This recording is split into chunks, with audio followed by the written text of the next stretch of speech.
ओम शांति। यज्ञमाता जगदम्बा सरस्वती इस पुस्तक का अगला पाठ है। माँ सरस्वती ने ही मुझे गुरुमुखी लिखना पढ़ना सिखाया। अहमदाबाद से दीदी सरला जी मम्मा के संबंध में अपना अनुभव सुनाते हैं कि मीठी मम्मा से जो मधुर मिलन इस जीवन में हुआ है और अलौकिक अनुभव और प्राप्ति हुई है, उसका वर्णन करने में मुझे अलौकिक आनंद का अनुभव हो रहा है। आज से 50 साल पहले मुंबई मातुंगा में हमारे पड़ोस में ब्रह्मा कुमारी बहनें पधारी थी और सबसे पहले हमारी मुलाकात दादी ब्रुजेंद्रा जी से हुई। ब्रुजेंद्रा दादी होली मनाने आबू जाने वाली थी। वो हमारी लौकिक नानी और बड़ी बहन को साथ ले जाने के लिए आई थी, क्योंकि वे आश्रम में आते जाते रहते थे।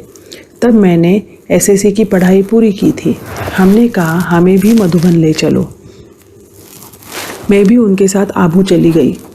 उस समय कोटा हाउस और धौलपुर हाउस में आश्रम था। मुझे उस समय यह भी पता नहीं था कि पिताश्री कौन है, मातेश्वरी कौन है, उनके साथ हमारा क्या संबंध है। जब वहाँ पर पहुँचे तो हॉल में एक संदली पर पिताश्री और दूसरी संदली पर मातेश्वरी विराजमान थे। उस समय 5-6 सेवा केंद्र ही पूरे भारत में थे और इन सब सेवा केंद्रों से थोड़े थोड़े बहनें भाई होली मनाने पहुँचे थे। हम भी होली मनाने पहुंच गए थे। बाबा मम्मा के साथ हमने होली मनाई। उससे हमारा मन बहुत प्रसन्न हुआ। मम्मा कुमारी होते हुए भी पुरुषार्थ करके मातेश्वरी यज्ञ माता बनी और आध्यात्मिक जीवन में आगे बढ़ी।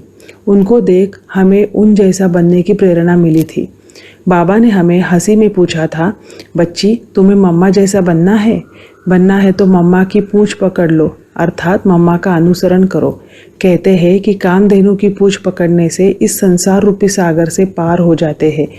वैसे तुम्हें भी मम्मा जैसा बनना है तो मम्मा की पूंछ पकड़ो। मम्मा संगीत विद्या में प्रवीण थी। उनका प्रतिभाशाली व्यक्तित्व था। मम्मा पूरी रात योग लगाकर पुरुषार्थ किया करती थी। पुरुषार्थ के प्रति उनको बहुत लगन और प्रीत थी। इन बातों ने हमें भी उन जैसा बनने की प्रेरणा दी। जब भी बाबा मम्मा को बुलाए अथवा कोई सेवा बताए तो मम्मा के मुख से 2 शब्द ही निकलते थे, जी बाबा। इन 2 शब्दों में बाबा के प्रति उनका सम्मान और स्नेह इतना भरा रहता था कि सुनने वालों को वो शब्द मंत्रमुग्ध कर देते थे। मम्मा हमें शिक्षा देती थी कि आपस में जब बात करते हैं तो बहुत धीमे स्वर में करनी है। यहाँ तक कि 2 बात करते हैं तो तीसरे व्यक्ति को सुनाई नहीं देना चाहिए। मम्मा चलती भी ऐसे थी कि किसी को पता भी नहीं पड़ता था कि मम्मा आई कब और गई कब। मम्मा कहती थी कि बच्चे, हमारी चलन भी ऐसी हो कि धरती को कष्ट ना हो। कोई लोग ऐसे चलते हैं जैसे कि रावण। कहानियों में आता है कि रावण जब चलता था तो धरती हिलती थी, कांपती थी। हम देवता बनने वाले हैं, इसलिए हमारी चाल देवताओं जैसी होनी चाहिए। बिल्कुल आवाज़ ही नहीं होनी चाहिए। मम्मा ने यह भी सिखाया कि कैसे एक दूसरे को बुलाना होता है। जब हम मुंबई में रहते थे तो हमारे घर के सामने हमारे नानी का घर था। जब हमें किसी को बुलाना होता था तो हम अपने घर में ही रहकर आवाज़ से बुलाते थे कि इधर आओ, यह बात सुनो। एक बार वहाँ क्लास में मम्मा ने सुनाया कि एक दूसरे को ज़ोर से आवाज़ देकर नहीं बुलाना चाहिए। उस व्यक्ति के नज़दीक जाकर कहो, आपसे हमें कुछ बात करनी है, आप आओ। इस प्रकार शांति से, प्रेम से और धीमे स्वर से बोलना चाहिए। मम्मा कहती थी कि आप देवता बनते हो। देवता कभी ज़ोर ज़ोर से हंसते नहीं, बोलते नहीं और चलते नहीं। सब कुछ धीमे से, शांति से करते हैं। अतः आपको भी ऐसे ही चलना चाहिए। मम्मा कहती थी कि अगर कोई आपको शिक्षा देता है तो उसको प्यार और संयम से सुनना चाहिए। उसी समय उनको यह नहीं कहना चाहिए कि यह ऐसा नहीं, वैसा नहीं, मैंने किया ही नहीं। हो सकता है कि वह बात अभी लागू नहीं होती हो, शायद भविष्य में काम आने वाली हो। इसलिए शिक्षा को मान देना चाहिए, उसे सम्मान से स्वीकार भी करना चाहिए। मुझे रंगीन कपड़े पहनने का और 2 चोटी बनाने का बहुत शौक था। एक दिन रात्रि में मैं ब्रुजेंद्रा दादी के साथ मम्मा को गुड नाइट करने गई थी। तब मम्मा ने कहा, सरला, तुमने देवियों की तस्वीर देखी है? उनके बाल कैसे दिखाते हैं? मैं चुप रही। फिर मम्मा ने कहा, देवियों के बाल या तो खुले रहते हैं या एक ही चोटी होती है। ऐसे कहते हुए उन्होंने मेरी दोनों चोटियों को खोलकर हमेशा के लिए एक बना दिया। इस प्रकार मम्मा बच्चों को कदम कदम पर सावधानी और शिक्षा देती थी। यहाँ तक कि मम्मा ने ही मुझे साड़ी पहनना सिखाया, गुरुमुखी लिखना पढ़ना सिखाया। मम्मा ने ही हमें बाबा को अर्पण किया। मम्मा हंसी में कहती थी, सरला यह मम्मा माँ भी है और काली भी है, काली तो तुम्हारी बलि ज़रूर लेगी। मैं मुस्कुराती थी। मेरी लौकिक माँ की सेवा मुझे ही करनी पड़ती थी। एक दिन सभा में ही मम्मा ने मुझे ललकारा कि तुम अपनी माँ के लिए खुद जगत माता बनने से वंचित रहोगी। यह बात मेरे मन में तीर की तरह चुभ गई। मैं उसके बाद ईश्वरीय सेवा में समर्पित होने के लिए तैयार हो गई। मेरी बड़ी और छोटी बहन भी थी, वे हमारी लौकिक माँ की देखभाल करने लगी। इस प्रकार माँ काली ने मेरी बलि लेकर मुझे शिव पिता को अर्पित कर दिया। मुझे कर्म बंधन और लौकिक बंधन से छुड़ा दिया। समर्पित होने के बाद मम्मा ने पहले मुझे बृजेंद्र दादी के पास ही रखा था। कुछ समय के बाद मम्मा ने पूछा, सरला तुम पुणे जाओगी? मैंने कहा, मम्मा आप जो कहेंगे जहाँ भेजेंगे वहाँ जाऊँगी। तब मम्मा ने पुणे भेजते समय मुझे ऐसी शिक्षा और हित वचन उच्चारे कि सब अपना सो बाबा का समझ निमित्त भाव से सेवा करना, आगे बढ़ते रहना। मम्मा कहती थी, हमारा पुरुषार्थ सदा गुप्त होना चाहिए, दिखावा नहीं। सेवा छोड़कर सबसे अलग होकर योग में नहीं बैठना है। सब कुछ करते हुए, सबके साथ रहते हुए गुप्त पुरुषार्थ करना चाहिए। मम्मा भी खुद ऐसे ही करती थी। मम्मा को देख मुझे कभी शीतल माँ का, कभी काली माँ का अनुभव होता था। मम्मा जगदम्बा ही थी, देवी थी, सर्व मनोकामनाएं को पूरा करने वाली कामधेनु माँ थी। ओम शांति।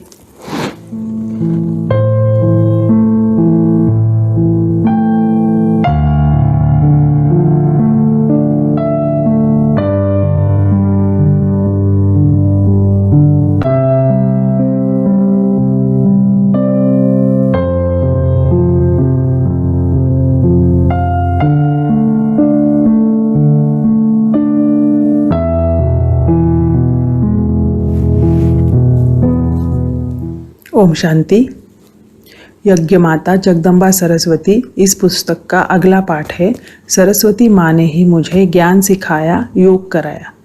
मधुबन की ब्रह्म कुमारी मोहिनी बहन जी अपने अनुभव सुनाते हुए कहती है कि मैं पहली बार सन 1955 में आबू में ही मम्मा से मिली। उस समय मैं 14 साल की थी।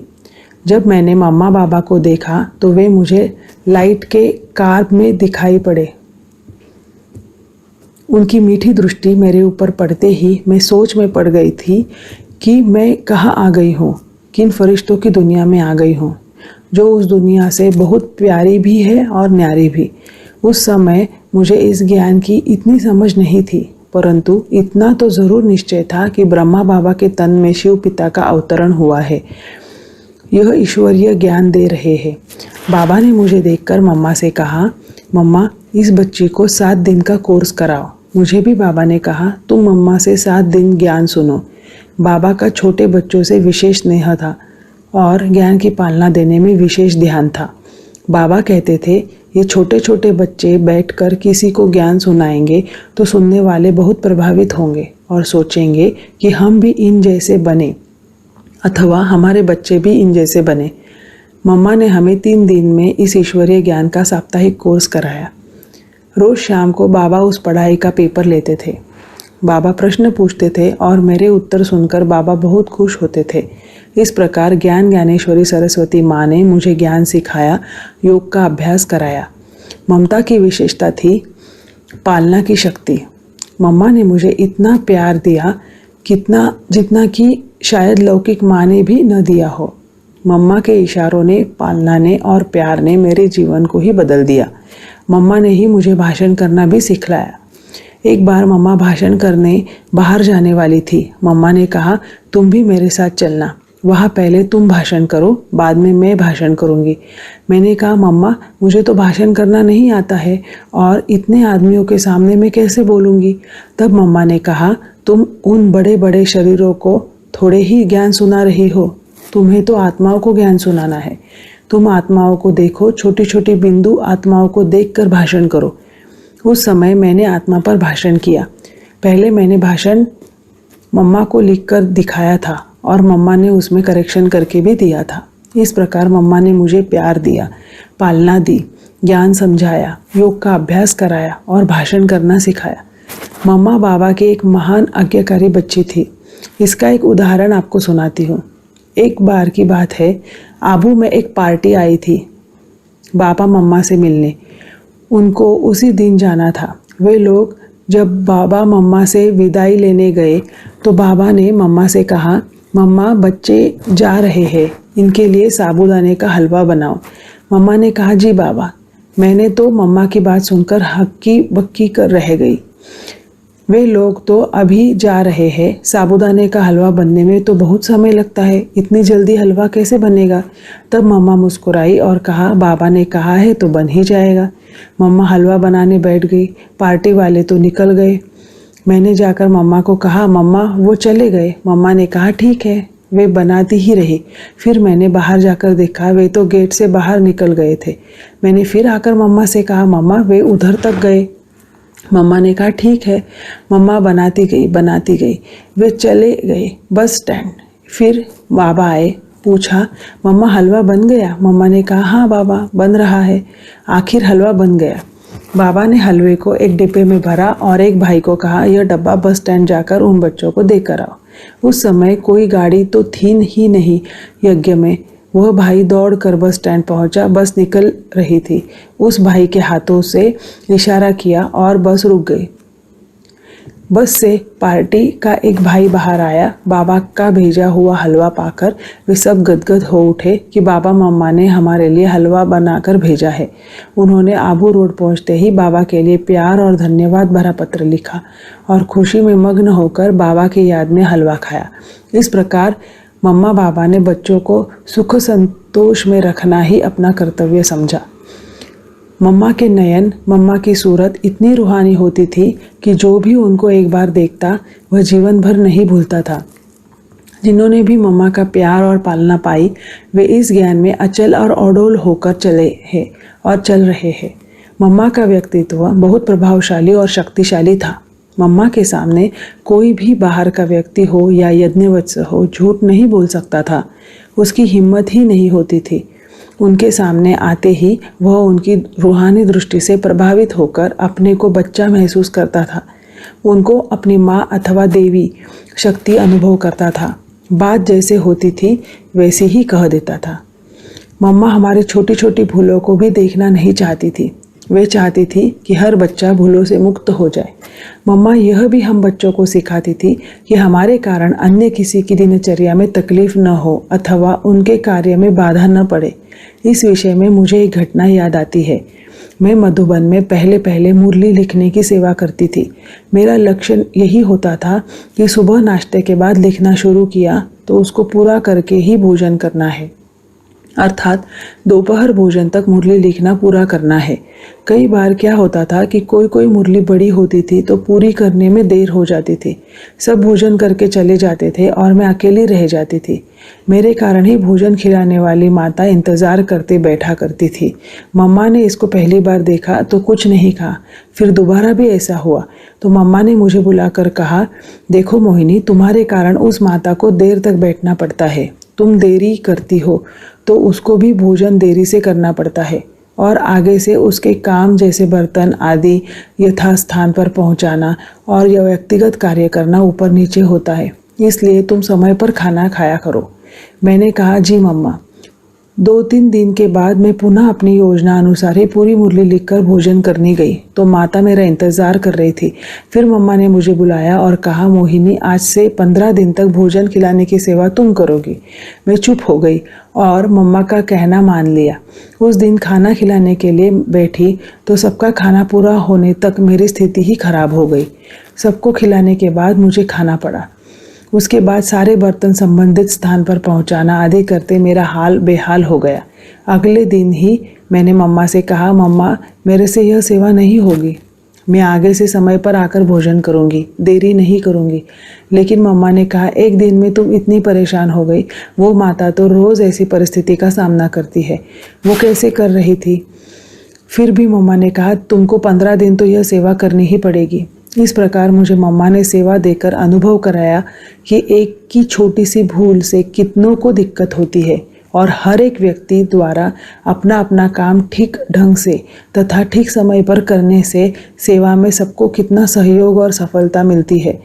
उस दिन से मैंने यह धारणा बना ली कि मेरे कारण दूसरों की सेवा में अड़चन न हो और यह ध्यान में आज तक रखती आ रही हूँ। मम्मा के मुंह से कभी भी ये शब्द नहीं निकले कि हम कोशिश करेंगे, देखेंगे। बाबा ने कहा और मम्मा अपनी सेना को साथ लेकर उस कार्य में तत्पर हो गई, क्योंकि मम्मा हमें यह कहती थी कि यह कार्य किसने सौंपा है। अगर यह कार्य न होने वाला होता तो वो क्यों कहते। बाबा ने यह कार्य हमें ही क्यों कहा। उसको करने की योग्यता हमारे में है इसलिए कहा है ना। बाबा की कोई भी आज्ञा अथवा सेवा के लिए ना नहीं कहना। इस तरह मम्मा से बहुत प्रेरणा लेकर उनके दिखाए हुए मार्ग पर मैं चल रही हूँ और आध्यात्मिक जीवन को उन्नति के शिखर पर पहुँचा रही हूँ। ओम शांति।